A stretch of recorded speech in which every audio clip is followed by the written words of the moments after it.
Olá, minhas amigas e meus amigos. Chegou o momento da nossa conversa nesta segunda-feira. Hoje é 11 de julho, é o dia de São Bento, o padroeiro da Europa. São Bento ou São Benedito, tanto faz, é a mesma coisa, né? Benoit para os franceses, Benedetto para os italianos. Interessante que eu estive em lugares sagrados dele. Norcia, onde ele nasceu, já tive 2 vezes, inclusive depois do terremoto. Subiaco, um lugar maravilhoso, um mosteiro maravilhoso, encravado na montanha. E no Monte Cassino, na abadia do Monte Cassino, né? Onde ele está sepultado. Monte Cassino, que foi um triste episódio da Segunda Guerra Mundial. E hoje, no convento, no Mosteiro de São Bento, aqui em Brasília, muita festa o dia inteiro. 2 missas, missas muito solenes, e, enfim, há muito cristão que é devoto de São Bento por tudo que ele significa. Gente, eu queria falar de novo de um assunto pessoal, de que eu falei ontem.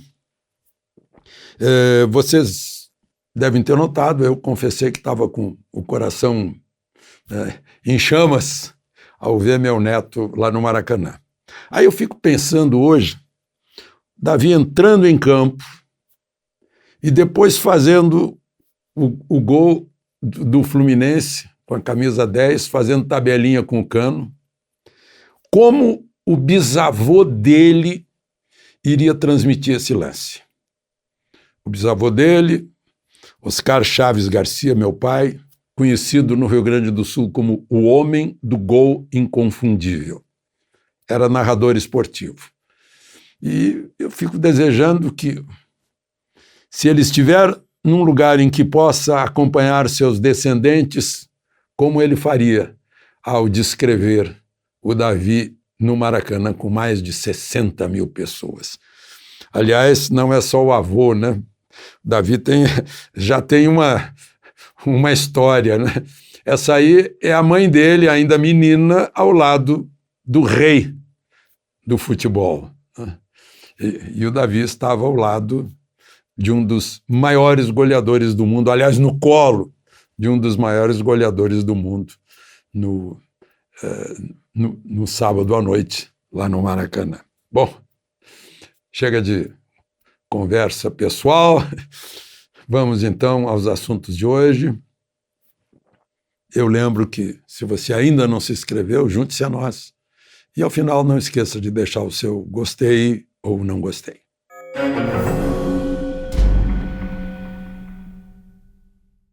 Bom, primeiro assunto hoje aconteceu de manhã, né? É costume do presidente Bolsonaro, quando sai, ele para conversar com as pessoas que vão lá deixar um bom dia para ele. E é um contato muito importante. Eu imagino que ele deve achar importante, ele não precisa de porta-voz, né? Ele gosta desse contato direto e ouve as reclamações das pessoas, as impressões das pessoas, assim como ele faz quando viaja, né? Adora estar do lado do povo. E hoje ele disse que está convidando os embaixadores credenciados no Brasil, acho que é mais ou menos uns 150, representam os países amigos, para fazer uma narrativa documentada sobre a eleição de 2014 presidencial e a eleição de 2018. Segundo ele, uma narrativa do que aconteceu, né, em 2014 no segundo turno e em 2018 no primeiro e no segundo turno. Só para lembrar vocês, né, em 2014 deu aquele apagão, parou tudo, Aécio estava na frente, quando voltou, Dilma estava na frente e ganhou a eleição, e o PSDB passou, acho que uns 3 meses tentando auditar e não conseguiu, segundo relato do líder Carlos Sampaio, que conduzia essa tentativa. Foi liberado o TST para o PSDB, mas não conseguiu apurar nada. E Bolsonaro fala em resultados do primeiro e do segundo turno na eleição de 2018 em que ele foi eleito. Né? E eu fico triste em ter que repetir o que o presidente disse nos meus mais de 50 anos de jornalismo, que ele disse que não iria fazer isso para os jornalistas, para a imprensa, porque distorcem tudo. Então está fazendo direto para os embaixadores. Provavelmente porque ficam pipocando no exterior propaganda contra o Brasil, né, sobre o que está acontecendo aqui de modo distorcido. Por isso está chamando os embaixadores. Tem muito embaixador que vem conversar comigo, por exemplo, para saber onde está a verdade, né? E eu os alerto sobre esse problema que estamos vivendo de militância em lugar da notícia, né? Narrativas, invenções no lugar da notícia, né?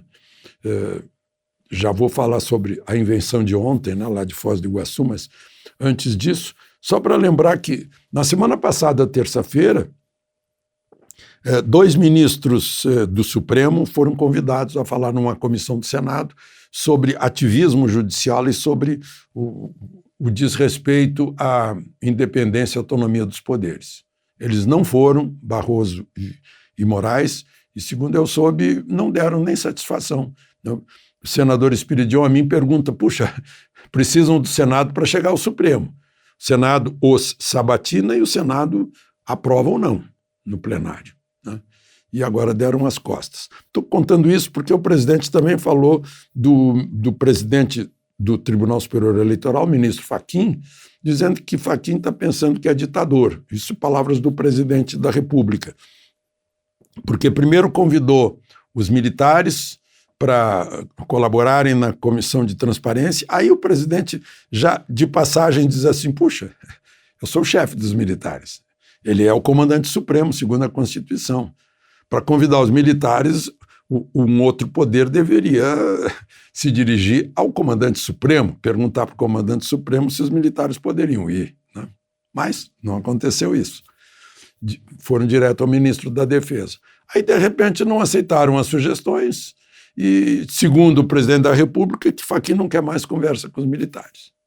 Bom, Fachin está convidado pela mesma Comissão de Fiscalização e Controle do Senado para ir quinta-feira agora ao Senado falar sobre as apurações. Foi convidado também o ministro da Defesa, general Paulo Sérgio, que aceitou imediatamente. Tomara que o ministro Fachin vá. Porque ele está a serviço do povo, ele é um servidor do público. Ele é um servidor do público. E dentro do artigo 37 da Constituição, ele faz parte da administração pública, que fala em 3 poderes, que exige publicidade do que está fazendo, ou seja, transparência, né? Bom, mudando agora de assunto, né, aquela tragédia lá em Foz do Iguaçu, uma tristeza, essa exacerbação dos ânimos, né? Parece que são 2 lados assim, um contra o outro. Não é a favor de um candidato, é contra o outro candidato, né? Isso faz diferença. Hoje de manhã foi o velório do policial municipal que morreu com 2 tiros, se não me engano, e estava lá a presidente do Partido dos Trabalhadores, Gleisi Hoffmann.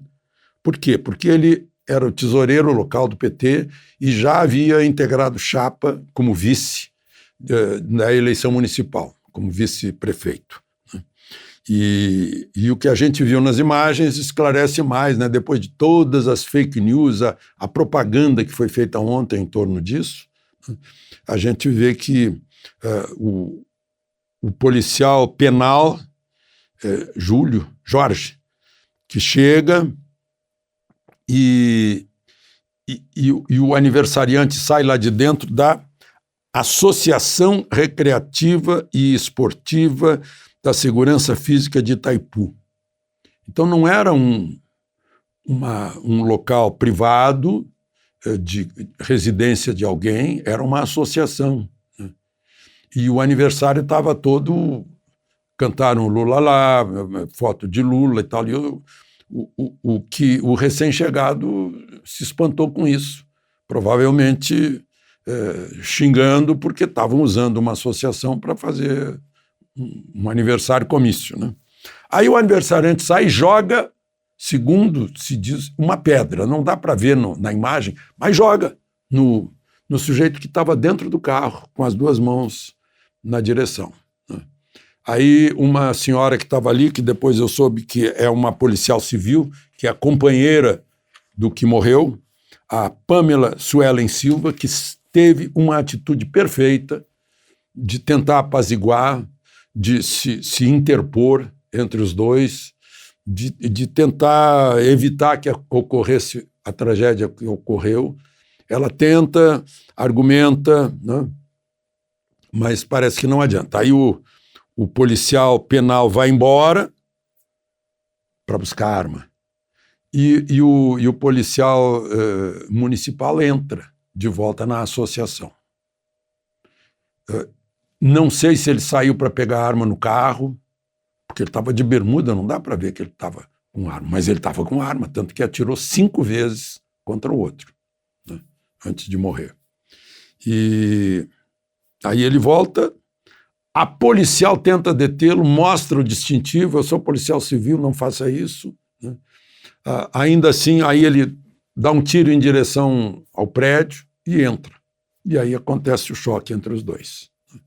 A policial ainda vai até o carro para buscar a arma, para interferir agora armada. A policial agiu perfeitamente, né? Mas aí o policial municipal atingido está caindo lá e atirando. Atinge o policial penal, que está na UTI em estado gravíssimo. Eu nem sei se foi por causa do tiro, porque a gente vê que ele atira errando, né? E cai no chão e aí é chutado, muitas vezes. Isso é que é preciso identificar os que fizeram isso num homem atingido por tiro, já caído no chão, né? E aí é atingido por chutes. Uma pessoa que chega e chuta a cabeça dele várias vezes, como eu já mostrei aqui, depois vem mais 2, ele, e vem com outros que chutam também. Então, certamente, o exame médico vai mostrar as consequências desses chutes também. O PT quis federalizar o crime, a Procuradoria-Geral da República não aceitou e a Polícia Civil do Paraná está conduzindo essa questão para apurar tudo o que aconteceu, né? Como é que foi, afinal, né? Não vou arriscar nenhum palpite. Parece que o morto deu 6 tiros ou 5 e o que está em estado grave deu 3 tiros. É uma coisa horrível a gente contar a escória de tiro. Bom, um outro assunto político, rapidinho. O general veterano, reserva, Luiz Eduardo Rocha Paiva, do Instituto Sagres, escreveu um artigo intitulado Lula Presidente, Ruína Moral da Nação e das Instituições. E o ministro da Defesa, que é um cargo político, compartilhou, né? Depois perguntaram por quê, o general Paulo Sérgio, ele disse, porque o artigo está muito bom, né? E o general Rocha Paiva é uma das grandes inteligências do Exército. Amanhã, às 20h, o Instituto Sagres está com 4 especialistas debatendo cibernética, a defesa cibernética. E claro que tem a ver com a apuração dos nossos votos, né? E eu queria registrar, por fim, esse anestesista, o Giovanni Bezerra, lá em São João do Meriti, num parto de cesárea, né, praticando ato obsceno, digamos assim, que foi filmado, porque o pessoal da enfermagem estava desconfiado, filmaram, e uma delegada deu voz de prisão a ele, né? São esses tarados que andam por aí, né? Ainda bem que a anestesia foi honrada por esse moço de 27 anos que foi sepultado sábado aqui em Brasília, sob pétalas de rosas jogadas por um helicóptero da polícia, né, com as ambulâncias do SAMU de sirene aberta, com os motociclistas do SAMU e da PM saudando o Vitor Procópio Trindade, que trabalhou pelos que precisavam, anestesista, enquanto fazia residência em anestesia e ainda doou todos os seus órgãos. Gente, eu vou encerrar com uma notícia que derruba aí as previsões. Hoje eu vi uma presidente de um banco chinês de Portugal dando entrevista aqui e dizendo que o Brasil não vai crescer nada. Agora o Goldman Sachs já puxou para cima 2,1%. Está subindo, está subindo. Tem gente dizendo que vai passar de 5%. E o Boletim Focus, que houve mais de 100 agentes do mercado financeiro, está falando em inflação neste ano em 7,67%, que está caindo. De Brasília, Alexandre Garcia.